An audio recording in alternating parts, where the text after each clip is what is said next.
Frank Morris. The warden said escape from Alcatraz was impossible. The cold water would kill you before you reached the shore. The currents would pull you under.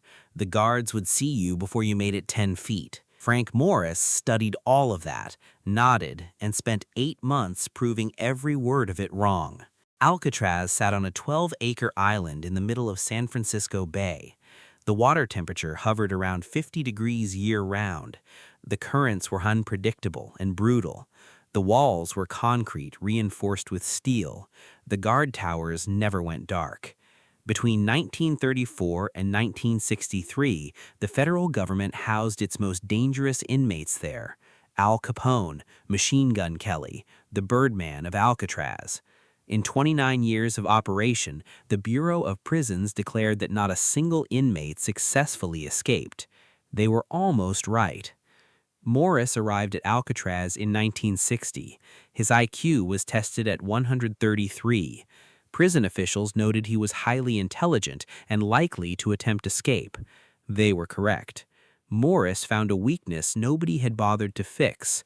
The ventilation shafts running behind the cells were made of concrete that had been slowly corroding from decades of salt air and moisture.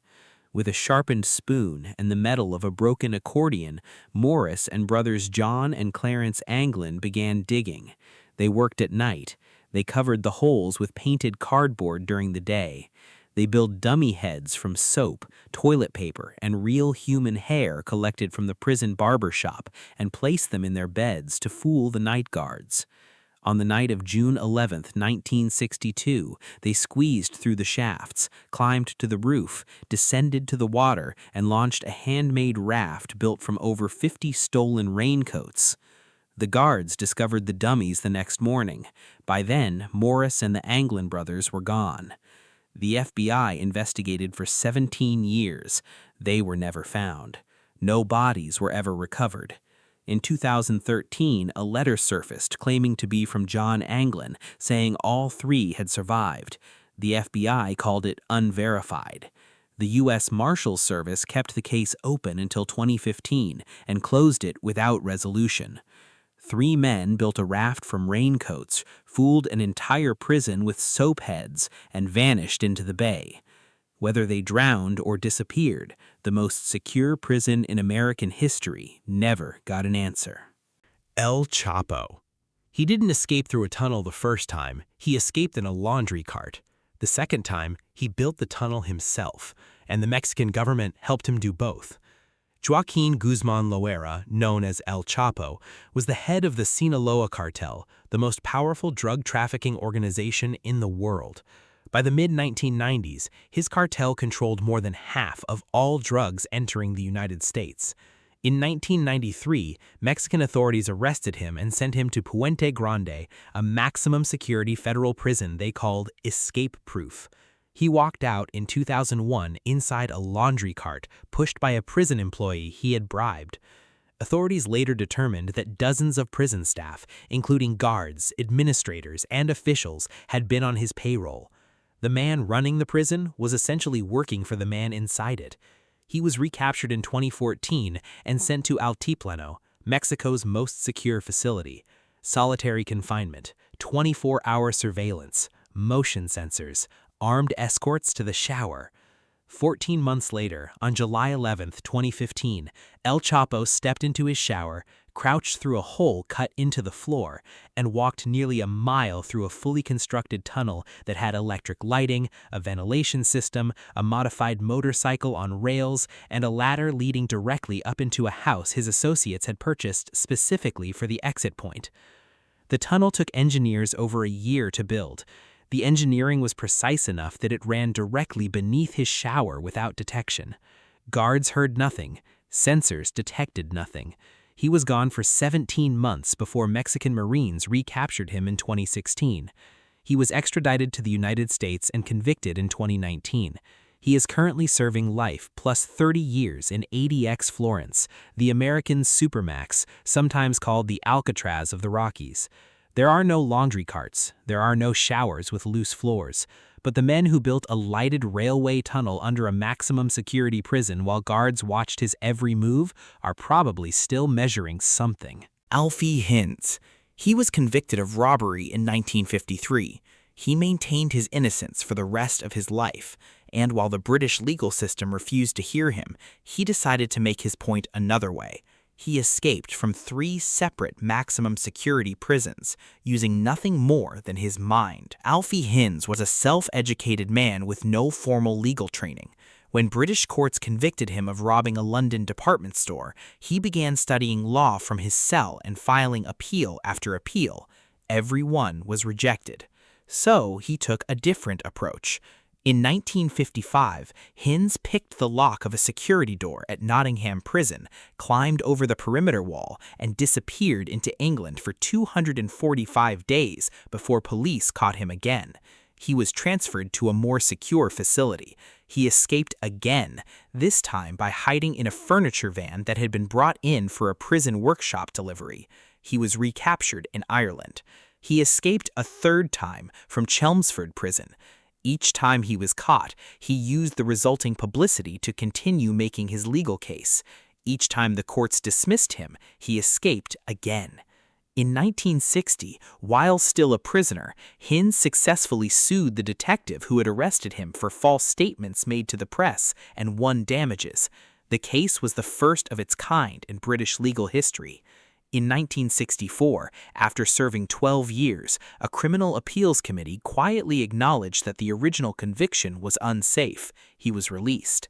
He later passed the bar exam and became a qualified legal consultant. The man the British penal system could not contain eventually beat it in court. He didn't just escape prison, he escaped the verdict. The Maze Prison Break. On September 25, 1983, 38 IRA prisoners walked out of HM Prison Maze in Northern Ireland. It was the largest prison escape in British history. The British government had spent years calling the maze inescapable. The prisoners spent years proving them wrong, and they did it with a single smuggled gun and a food truck. The maze, also known as Longcash, housed the most dangerous paramilitary prisoners in the United Kingdom during the height of the Troubles. Its H-block design had been specifically engineered following earlier escape attempts. Guard towers, reinforced fencing, controlled entry points, and strict movement protocols made it one of the most heavily monitored facilities in Europe. The IRA prisoners inside had been planning their escape for over 2 years. One prisoner had managed to smuggle in a single handgun. On the day of the escape, a group of prisoners simultaneously seized their own wing, overpowered 19 guards, took their uniforms, and used a hijacked food delivery truck to attempt to bluff their way through the front gate. The plan partially collapsed at the final checkpoint. A guard raised the alarm. Prisoners rushed the gate on foot. Gunfire broke out. One prisoner died of a heart attack. Another was shot dead. But in the chaos, 37 prisoners made it through the perimeter and scattered across the northern Irish countryside. 15 were recaptured within days. The rest disappeared into the Republican community networks that had been prepared to receive them. 19 men were never recaptured by British authorities. Some eventually surfaced under the terms of the Good Friday Agreement in 1998. Some were never publicly accounted for. The British government launched an inquiry. Senior prison officials resigned. A facility built to be unbreakable had been broken by men with one gun and a borrowed uniform. Pascal Payet. Most men who escape from prison do it once. Pascal Payet escaped twice. Then he came back a 3rd time, not to escape, but to break someone else out. He did all of it by helicopter. Payet was a French armed robber serving a 30-year sentence at Louin's prison in southern France. In October 2001, a helicopter appeared above the prison yard. It was not a police helicopter. It hovered over the exercise yard, dropped a rope, and Payet climbed up and disappeared into the sky. French authorities were stunned. They transferred him to Grasse prison, which had no open exercise yards suitable for an aerial extraction. In April 2003, Payet returned to Louin's not to escape himself, but to rescue 3 fellow inmates. A helicopter appeared again, hooked ropes, then 3 men climbed out. Payet was the architect of the operation from outside the walls. He was recaptured in Spain in 2005 and sent to Vivonne prison, considered one of France's most secure facilities. In July 2007, a helicopter with 4 masked men landed on the prison roof. They overpowered guards with pepper spray, cut through a security door with an angle grinder, and walked Payet out to the roof. The helicopter lifted away. He was recaptured in Spain 4 months later. French authorities installed anti-helicopter wire systems across the rooftops of multiple prisons. They did not do this because it was a remote possibility. They did it because one man had already proven it was not.